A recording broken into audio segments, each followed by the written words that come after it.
को समर्पित काशी विश्वनाथ का यह पावन मंदिर सदियों से करोड़ों श्रद्धालुओं का प्रेरणा स्रोत रहा है और सदैव के लिए रहेगा।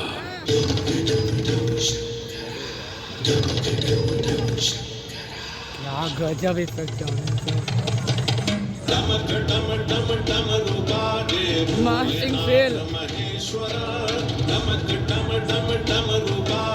भोलेनाथ महेश्वरा धनुष कमान साधक नेत्र बाण को शंकरा धनुष कमान साधक नेत्र बाण को शंकरा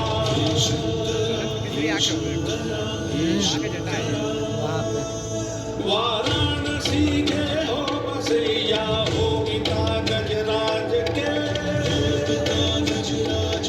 वाराणसी के हो बसैया हो पिता गजराज के सजे। गंगा नदी के तट पर बसी इस काशी नगरी में समय समय पर अनेकों घाट विकसित हुए जहां श्रद्धालु आकर पूजा अर्चना एवं स्नान किया करते थे। माना तो यह भी जाता है कि यह नगरी एक बहुत सुंदर वन से ढकी हुई थी जहां पीपल, आम, बरगद, शीशम आदि के वृक्ष हुआ करते थे जिनकी छाया में बैठ ऋषि मुनि साधु संत आनंद से तपस्या किया करते थे। इसलिए इस जगह का उल्लेख आनंद वन के नाम से भी किया गया है। जितनी पुरानी काशी नगरी है उतना ही पुराना यहाँ का काशी विश्वनाथ मंदिर भी है। भगवान शिव को विश्वेश्वर, विश्वनाथ आदि नामों से भी संबोधित किया जाता है जिनका अर्थ है संपूर्ण विश्व के स्वामी। किंवदंतियों की माने तो सृष्टि के आदि में जब भगवान शिव एवं मां पार्वती पृथ्वी का भ्रमण कर रहे थे उन्हें यह स्थान बहुत प्रिय लगा। तब मां पार्वती को यहाँ कुछ समय रुकने की इच्छा हुई तो भगवान शिव अपने लिंग रूप में यहीं स्थापित हो गए। तभी से 12 ज्योतिर्लिंगों में इस मंदिर को विश्वेश्वर मंदिर के नाम से भी जाना जाने लगा जहां भगवान शिव और माता पार्वती सदैव वास करते हैं। सदियों से इस पवित्र नगरी ने अनेक ऋषि मुनियों, तपस्वियों, धर्म गुरुओं आदि को अपनी ओर आकर्षित किया है। आदि शंकराचार्य एवं मंडन मिश्र ने इसी मंदिर के प्रांगण में बहुत समय व्यतीत किया। समय बदला, दौर बदला, भारत के स्वर्णिम काल पर विदेशी आक्रांताओं की नजर पड़ी जिसे वे लूटने एवं सनातन संस्कृति को नष्ट करने के उद्देश्य से यहाँ आए। जब प्रथम बार गौरी ने आक्रमण किया तब पृथ्वीराज चौहान ने उसे पूरी तरह पराजित किया था। अंत में उसने क्षमा मांगी और वचन दिया कि ऐसी गलती दोबारा कभी नहीं होगी। अतः पृथ्वीराज चौहान ने उसे छोड़ दिया।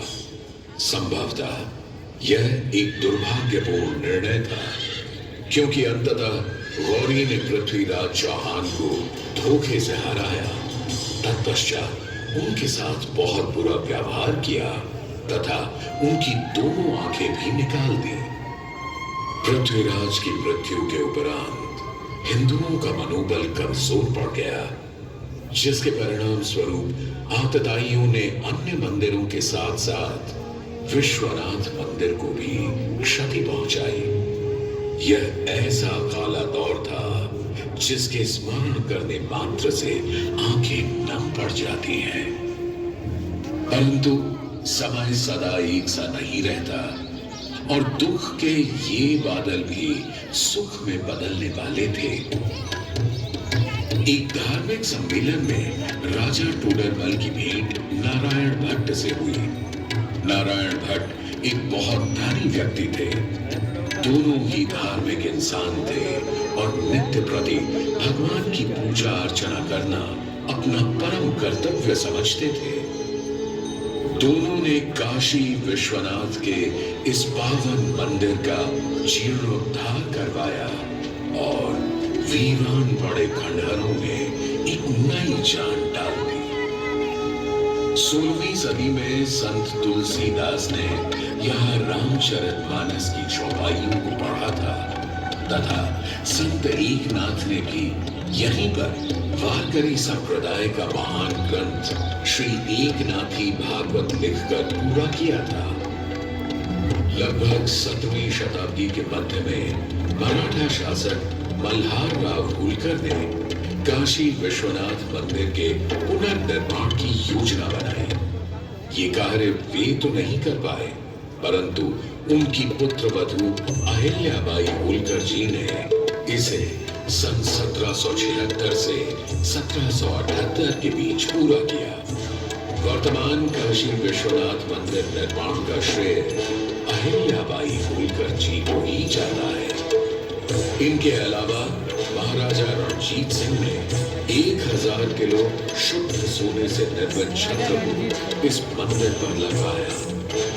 जहां ग्वालियर की महारानी बैजाबाई ने ज्ञान